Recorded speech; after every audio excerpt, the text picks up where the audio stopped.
درود به شنونده‌های گرامی، راغبان ادبیات.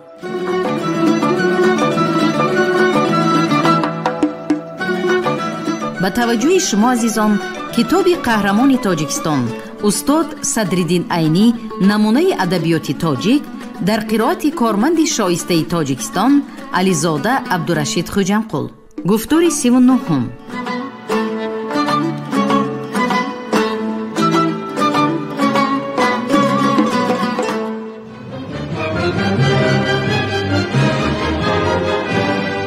علامه عینی با رساله و مقالات زیادش در خصوص زندگی و ایجادیات شخصیت‌های علم و معرفت و سیاست و دولتداری مردم را با گذشته پرافتخار و فرزندان نیکنام ملت آشنا ساخت. آنها را با تاریخ عبرت‌آموز و پرافتخار خود پیوست. مردم با نگاه زیرکانه و خردمندانه عینی از برار و ناکامی‌های نیاگان در نبرد زندگی آگاه شدند. امام علی رحمان.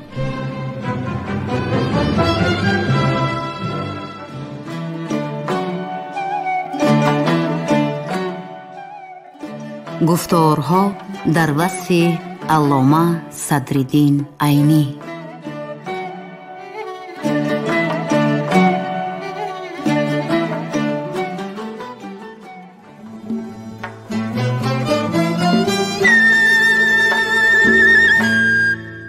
اساساً آسیای میانه همیشه یکی از مرکزهای بسیار مهم ادبیات فارسی بوده، بلکه پس از نابود شدن ادبیات این زبان به واسطه هجوم عرب و سوزانیدن آثار و کتاب‌های فارسی، آسیای میانه قدیمترین منبع و سرچشمه ادبیات فارسی است. می سال 1926 مسکو. ابوالقاسم لاهوتی.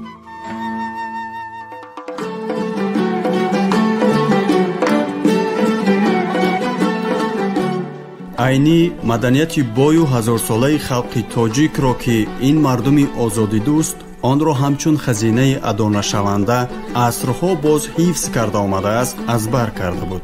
саргузашт ва ҳодисаҳое ки худи адиб онҳоро дида аз сар гузаронида ва эҳсос кардааст, асоси асарҳои ояндаи ин сарояндаи қисмати халқ гардиданд. عینی یک سرود زیبایی را در وصف محبت به انسان، روشنایی و بخت و سعادت تا روزهای ما آورده رساند. میرزا ترسونزاده.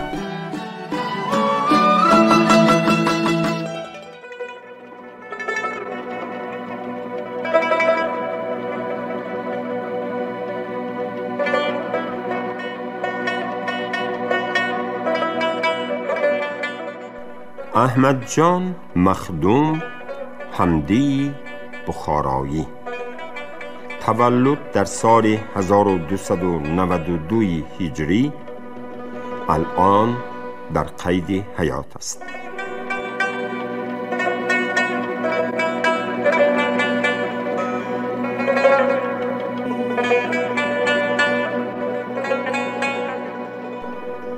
غزل.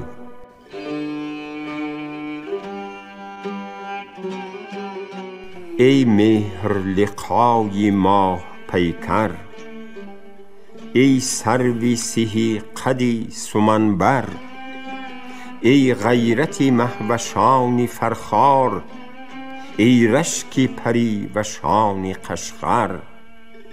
چشمانی تو هست کانی بادام، دندانی تو هست کانی گوهر.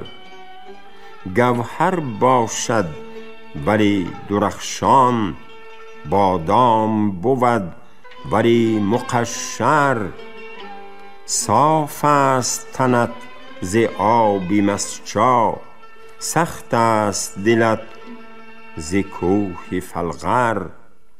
تفسیری رخت فضای صنعا، تعبیری لبت شراب خلر.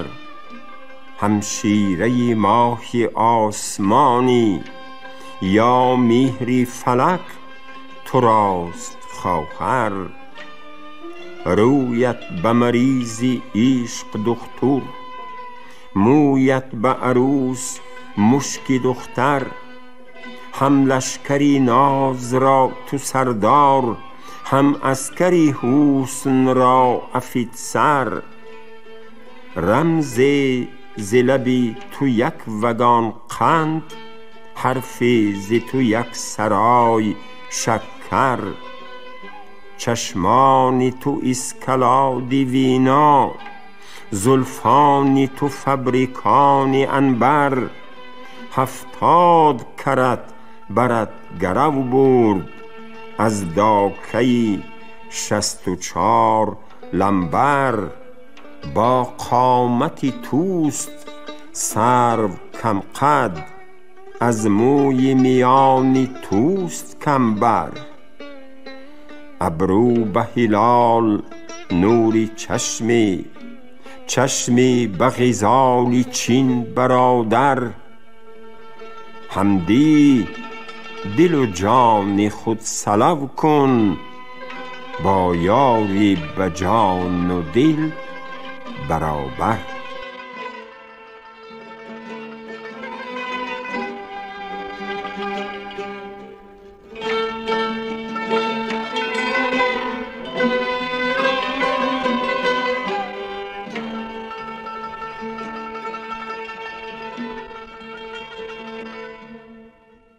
روزی فقیر به سراغ حمدی به خانه‌اش رفتم که به دردی میان گرفتار شده، در خانه درون در بستری بیماری افتاده بوده است.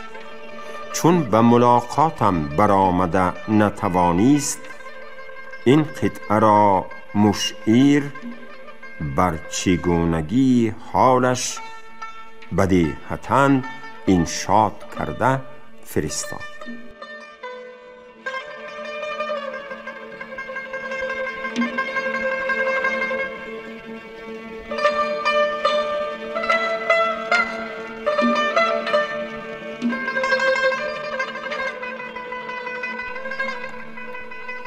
قطعه: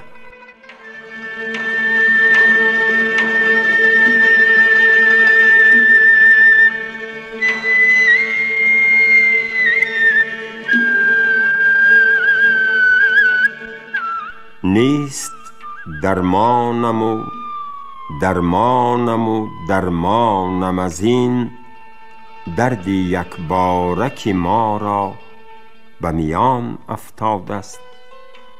کو مرا قوت و درمان که برایم بیرون، دلم از ضعف به دردی خفقان افتاده است.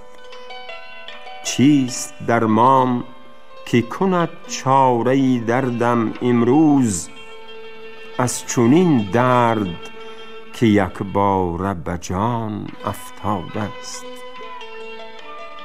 من که دیری شده درمانده دردی بودم، تازه این درد رفیقا به میان افتاده است.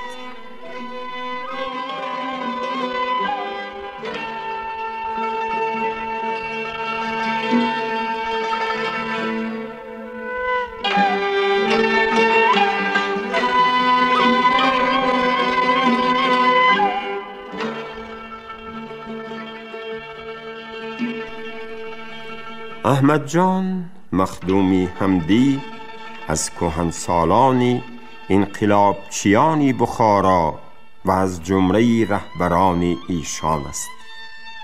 شعرهای انقلابی نیز انشاد کرده که در قسم سوم این مجموعه درج خواهد شد.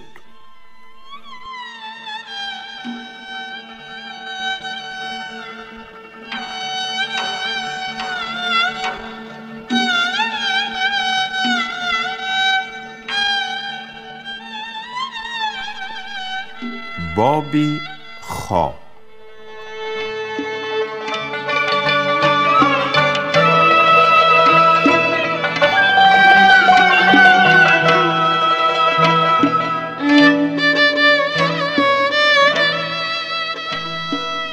خاطف خوجندی از شعرای دربار عمرخان، وفات 1258 هجری.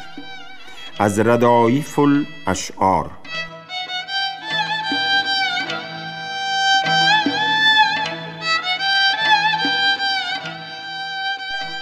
شبی ز شوق رساندم به زلف یار انگوشت، چو نافه گشت ز هر عقده مشکبار انگوشت.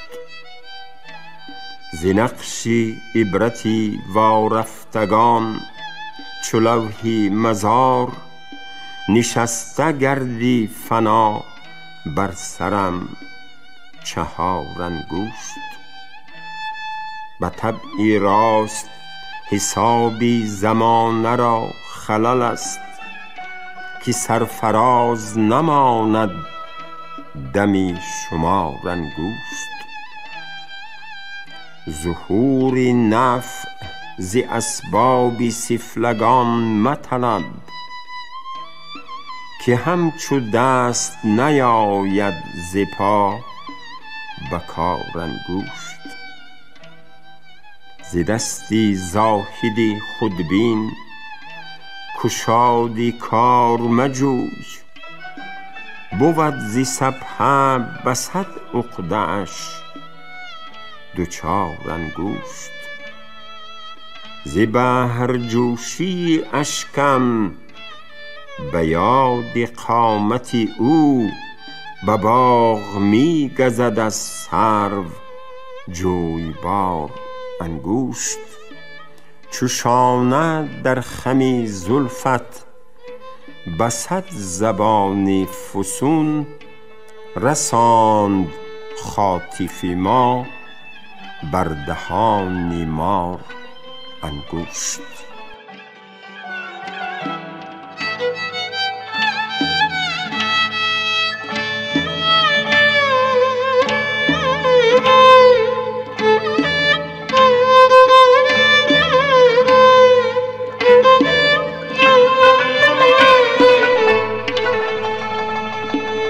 از تحفة الاحباب.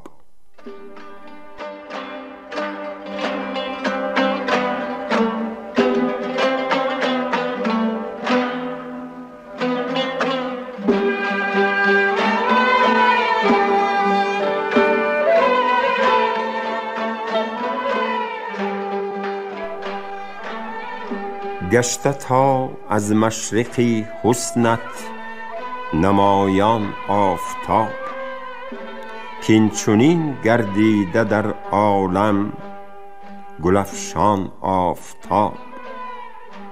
از تجلی جمالت غالباً عکسی گرفت، می شود در باختر هر شام پنهان آفتاب.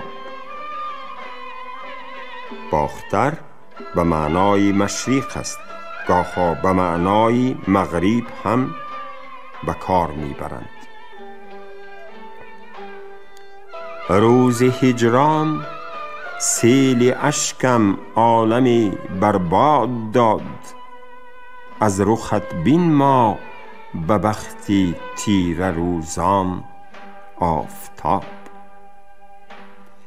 این مضمون را فقیر بدین رنگ بسته،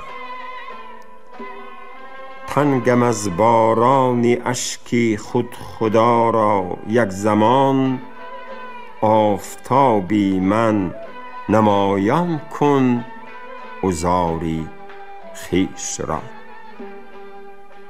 روز هجران سیل اشکم عالمی برباد داد، از رخت بین ما به بختی تیره روزان آفتاب.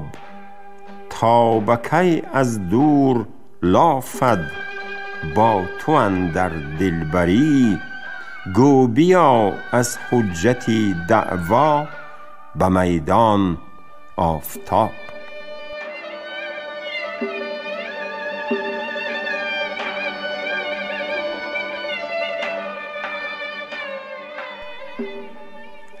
فرد.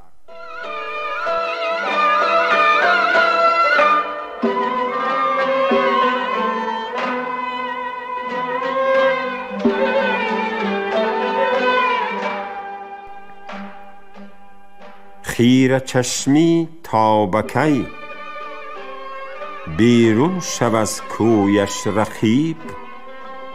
شعله آهم نمی دانی که برقی خاطف است.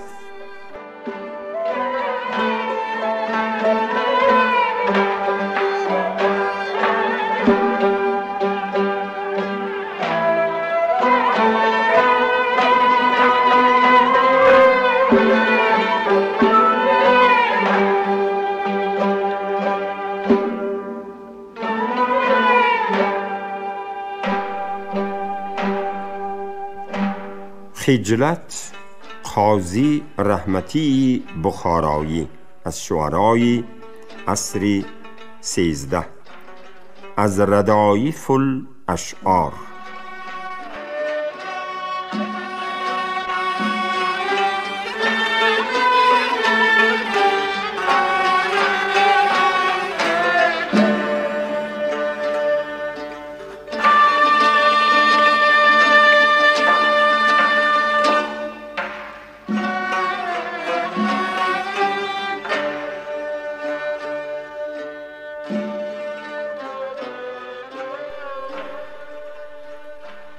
مکن ز نخل حنا رنگ چون بهار انگشت. بریز خونی مرا تا شود نگار انگشت. بیا که بی رخت ای محو ناز گرد ملال نشسته است. بر رخسارم چهار انگشت. همی نهد به لب خویش سرمدان از میل.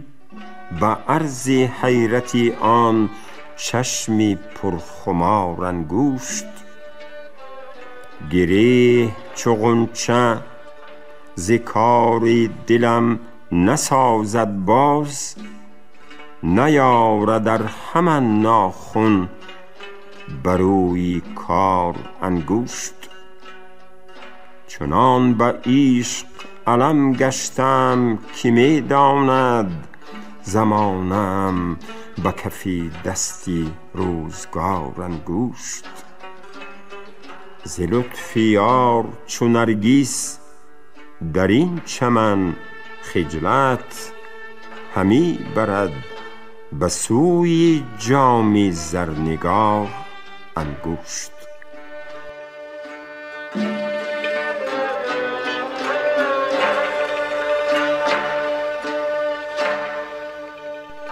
هر غنچه که سر کرد به آن تنگ دهان بس.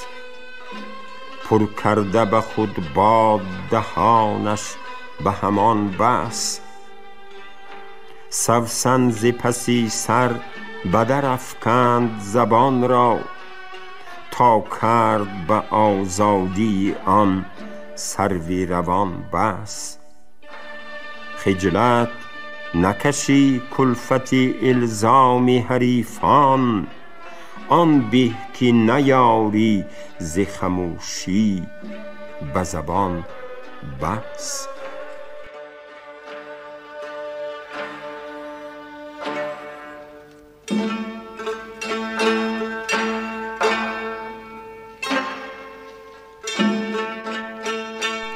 از تحفة الاحباب.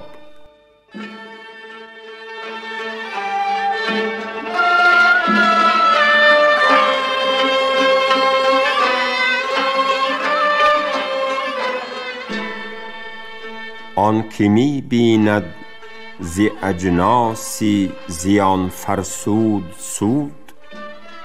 چوبی بیدش می شود از تاری مسعود عود. خط ز قربی ماهی رخسارش برنگی دیگر است. می نماید ذاتشی حسنش بهار اندود دود. بی رخت تنها نسازد آهی گردون گرد گرد. می رود عمریست از چشمی نگه پدرود رود. آنچه از جنسی نشاط و عیش می بایست نیست، آنچه از اسباب نامنظور خاطر بود بود.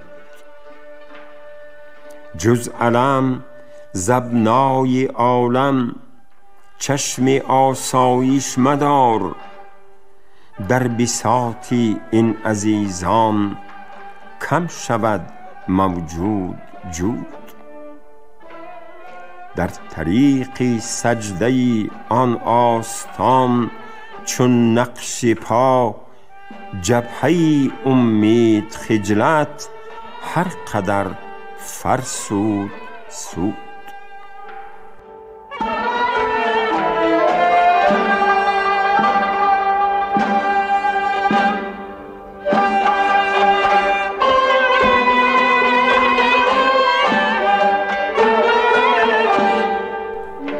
فرد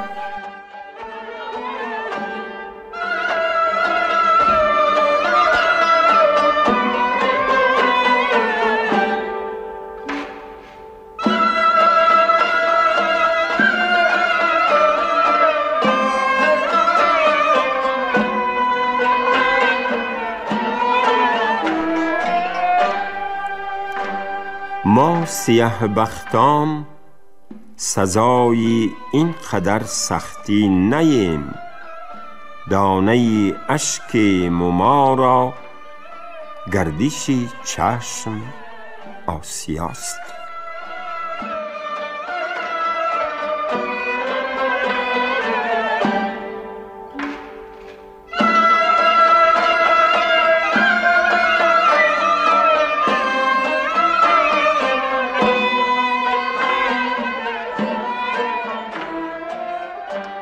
خایف ابراهیم مخدومی استروشنی، او را تیپیست از شعرای اواخر عصر 13 هجری است. از تحفة الاحباب.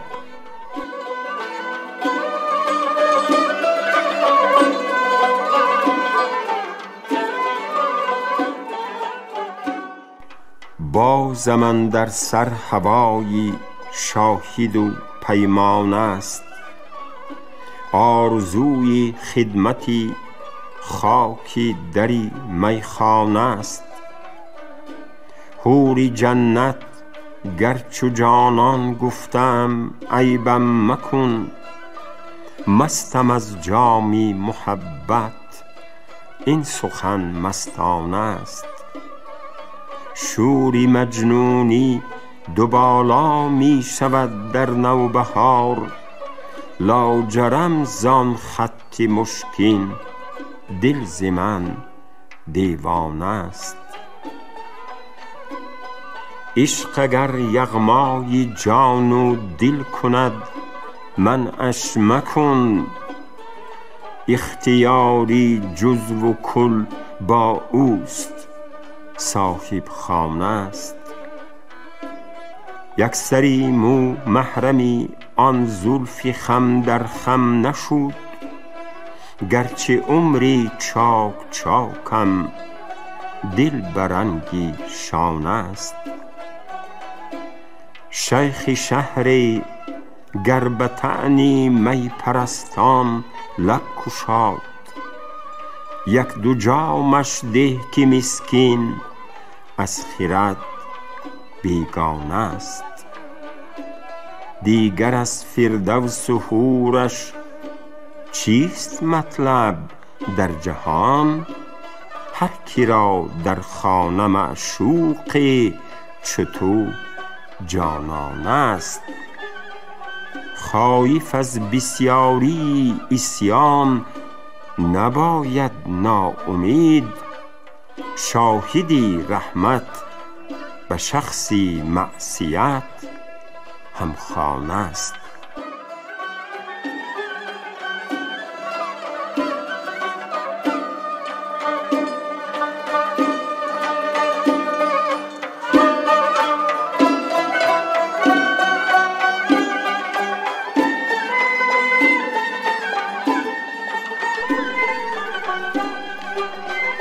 خایف صاحب دیوان است، اما دیوانش را مطالعه میسر نشد.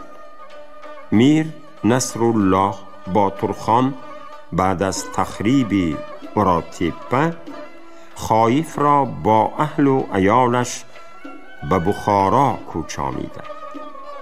در آخرهای عمرش به علت فلج گرفتار شده، هر دو پایش از رفتار باز مانده، در غریبی و احتیاج به بخارا وفات کرده است، اما تاریخ وفاتش معلوم نیست.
در جهان تا چند گردم بی سر و بی پایی،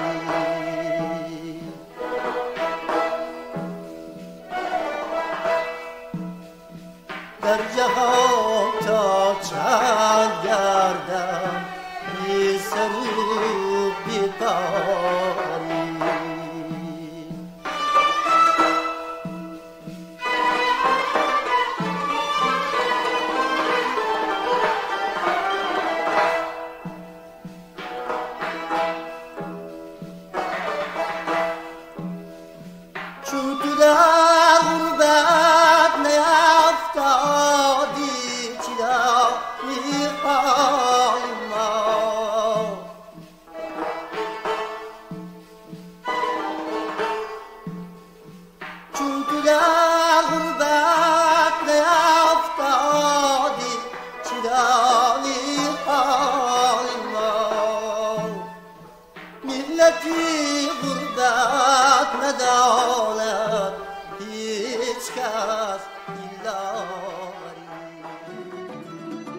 شنونده های ارجمند، شما گفتار 39 رو از روی کتاب استاد صدرالدین عینی نمونه ادبیات تاجیک در قرائت کارمند شایسته تاجیکستان علیزاده عبدالرشید خوجمقل شنیدید.